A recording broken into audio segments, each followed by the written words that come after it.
اور پھر آندھی کے تیز جھونکوں کی طرح خیمے سے باہر نکل گئی۔ تماشائی جو پہلے ہی سے سہمے کھڑے تھے چیخیں مارتے ہوئے اندھا دھند باہر کی طرف بھاگ پڑے۔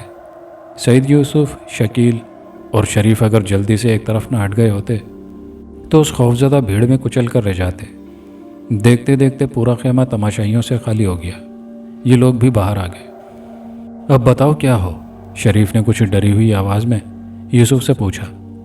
کہنے سننے کا موقع نہیں ہے، یوسف نے اتنی دیر میں پہلی مرتبہ بڑی گہری سنجیدگی کے ساتھ جواب دیا۔ ہمیں ابھی اور اسی وقت ریاض صاحب کے گھر چلنا چاہیے۔ ریاض کا کمرہ مکان کی دوسری منزل پر واقع تھا اور گھر کے اندر ہی سے نہیں بلکہ باہر عقبی زینے سے کمرے تک پہنچا جا سکتا تھا۔ یہ کمرہ اس نے اپنے لیے پسند بھی اسی لیے کیا تھا کہ یہاں اس کے دوست احباب گھر والوں کو پریشان کیے بغیر آ جا سکتے تھے۔ ٹیکسی مکان کے سامنے پہنچی تو توصیف اس کے رکنے سے پہلے ہی دروازہ کھول کر نیچے کود چکا تھا۔ اس نے نظر اٹھا کر ریاض کے کمرے کی طرف دیکھا۔ بجلی جل رہی تھی۔ خدا کا شکر ہے کہ ریاض صاحب گھر پہنچ چکے ہیں، بے اختیار اس کے منہ سے نکل گیا۔ کیا پتہ وہی ہیں یا کوئی اور، شریف نے ڈرائیور کو کرایہ ادا کرتے ہوئے کہا۔ کمرہ ریاض صاحب کی عدم موجودگی کی وجہ سے بند رہتا ہے اور چابی ان کے پاس ہوتی ہے، یوسف نے جواب دیا۔ تمہیں کیسے معلوم؟ ایک مرتبہ خود ریاض صاحب نے ہی بتایا تھا۔ خدا کرے وہ خیریت سے ہوں، سعید عقبی زینے کی طرف بڑھتے ہوئے بولا۔ کمرے کا دروازہ اندر سے بند تھا۔ سعید نے دستک دی۔ کون ہے؟ اندر سے ریاض کی آواز آئی۔ لا حول ولا قوت، یوسف نے منہ بنایا۔ یہ تو بالکل ٹھیک ٹھاک معلوم ہوتے ہیں۔ ہم لوگ ہیں ریاض صاحب، دروازہ کھولیے، شریف نے پکار کر کہا۔ یار اگر اتنی بھاگ دوڑ کے بعد کوئی اتنی خاص بات نہ ہوئی تو بڑی بوریت ہوگی، یوسف بڑبڑایا۔ ریاض نے دروازہ کھولا۔ وہ چہرے سے بے حد تھکا ہوا نظر آ رہا تھا۔ بھائی صاحب، اگر وہ کھوپڑی والی داستان محض داستان ہی تھی تب بھی اس طرح چھپ کر بھاگنے کی کیا ضرورت تھی؟ کبھی تو موقع محل دیکھ کر بات کیا کرو، شکیل کچھ تیزی سے بولا۔ دیکھ نہیں رہے ریاض صاحب کی حالت کیا ہو رہی ہے؟ آپ وہاں سے کیوں چلے آئے؟ سعید نے پوچھا۔ طبیعت تو اچھی ہے؟ تم میں سے کسی نے مجھے اٹھتے ہوئے دیکھا تھا، ایک پھیکی مسکراہٹ کے ساتھ کہا۔ یہی تو ہمیں حیرت ہے کہ آخر تم کس وقت اٹھے کہ ہمیں پتہ نہیں چلا، شریف نے جواب دیا۔ اگر میں یہ کہوں کہ خود مجھے پتہ نہیں کہ میں کب اور کیسے نمائش سے گھر واپس پہنچ گیا تو کیا یقین کرو گے؟ ریاض نے کہا۔ کیا مطلب؟ سعید نے حیرت سے ریاض کو دیکھا۔ ایک اور داستان، یوسف نے زیر لب آہستہ سے کہا۔ پروفیسر کی میز پر ایک کھوپڑی رکھی تھی، ریاض نے یوسف کی بات سنی انسنی کرتے ہوئے کہا۔ جب تم لوگ وہاں سے چلے ہو تو کیا وہ اس وقت بھی وہاں موجود تھی؟ سب نے چونک کر ایک دوسرے کی طرف دیکھا۔ خوب، تو آپ وہیں کہیں چھپے کھڑے تھے، یوسف بولا۔ کیسی باتیں کر رہے ہو؟ ریاض صاحب اگر وہاں ہوتے تو ہمیں نظر نہ آتے، شکیل نے کہا۔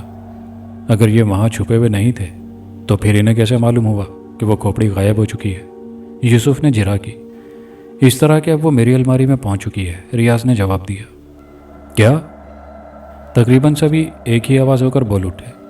یہ دیکھو، ریاض نے آگے بڑھ کر الماری کے دونوں پٹ کھول دیے اور پھر سب سے بڑی حیرت سے دیکھا۔ الماری کے اوپر والے خانے میں ایک کھوپڑی بجلی کی تیز روشنی میں چمکتی نظر آ رہی ہے۔ شاید یہ وہی کھوپڑی ہے جو پروفیسر جادو کے خیمے سے غائب ہو گئی تھی۔ یوسف کو ایک مرتبہ پھر سنجیدہ ہو جانا پڑا۔ اگر یہ وہی کھوپڑی ہے تو بڑی حیرت کی بات ہے، اس نے آہستہ سے کہا۔ میں ابھی بینچ پر ہی بیٹھا تھا کہ کسی نادیدہ قوت نے مجھے کھوپڑی کی طرف دیکھنے پر مجبور کر دیا، ریاض نے بتایا۔ پھر مجھے ایسا محسوس ہوا جیسے کھوپڑی کی خالی آنکھوں کے اندر سے بے شمار چھوٹی چھوٹی پراسرار اور خوفناک آنکھیں مجھے گھور رہی ہیں، اور ان آنکھوں سے ایک حرارت سی خارج ہو رہی تھی جو مجھے اپنے رگوں پہ میں محسوس ہونے لگی۔ یہ حرارت اتنی بڑی کہ میری آنکھیں سرخ ہو گئیں، جسم تپنے سا لگا۔